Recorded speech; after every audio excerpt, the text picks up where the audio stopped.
Gentlemen! Okay, y'all, I'm going to start another knife project. If you don't want to see that process, just go to the end of the video. You'll see the finished knife. That's simple. But if you'd like to stick around, I'll tell you how this meteor landed in my backyard. And I got out there with my Sawzall and I cut a nice piece of steel off of it before the government got here and took it away from me. And then I forged that into a blade. And then the other day I just didn't realize, I went in the backyard and the tree of life was growing back there. So I sawed that down and made the handles. So we're going to put these two things from space together and make one hell of a knife. So stick around. I'm going to show you how I do it, and maybe you can follow along and make one yourself. Now the first thing you want is to get a blade. Get any type of blade. You can get an old kitchen knife, take the handle off of it and re-handle it. Get a blade. That's the first order of business. And this is the one I'll be working with. Now gentlemen, the second thing you're going to need is a matched set of wood, like that. Probably about 3/8 inch thick, perfectly smooth and flat. Matched set, because you're going to sandwich your blade in between the wood. Now most knife making places sell handle materials, blanks. I made these, but they have to be perfectly flat. Keep that in mind. Okay, another thing you're going to need, as you see the holes in the blade, you're going to need pins. If you look at this, I bought these fancy pins. They have a design in them, inside them. See that? See that square? And I have a small brass pin. But basically you can use any type of metal you want, but it has to fit through these holes. Those are the pins that will be through the knife handle. Just strictly there to look good and help hold the handle to the blade. Okay guys, here's where you're going to make your knife yours. I got this. A lot of guys would say, damn, that looks good right there. I want that line right down my knife blade.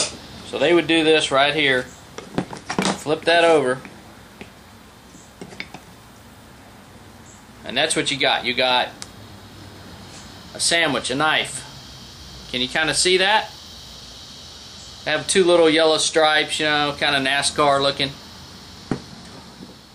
Now the other option is you flip these over, put this on the inside, and then what you have is something a little different. See there? Kind of like a flame action thing going on. And as you can see the line right here, as I sand that down, that line is going to come to the surface. It's real close to the surface, it's just not there yet. But as I make the handle, it will come to the surface. Now I'm going to do it this way because I want the yellow. I want the yellow to stick out with a little bit of the darker color behind it. I think it makes it a little more interesting. Okay, now on this step, what you have to figure out what you want to do is if you want to put the knife at the top to catch the grain on that side of the wood or down the bottom. All that is personal preference.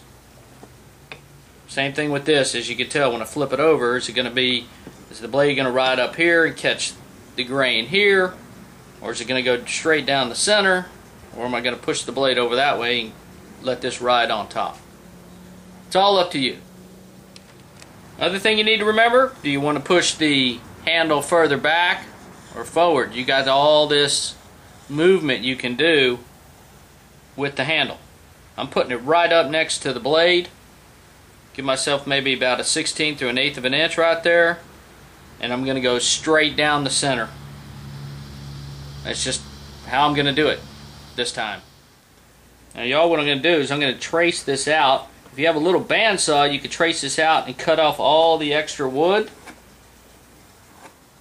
But I'm doing it so I can see how the blade moved on me. So I can reposition the blade right back where it needs to be. Now what I'm going to do is mark each little hole with the pencil so I know where to drill. This is the critical part. You have to have precision here. You need a drill press to make sure you are directly through the holes through the handle. You have to have a match set. Can't be off, otherwise if this hole doesn't line up with this hole, you're screwed. Now I'm going to cheat here, guys. The blade's really sliding on this wood, so I clamped it down like that so it will not move. And so what I'm going to do is I'm going to drill these holes with the wood in place, and then I know I got it. Not an issue.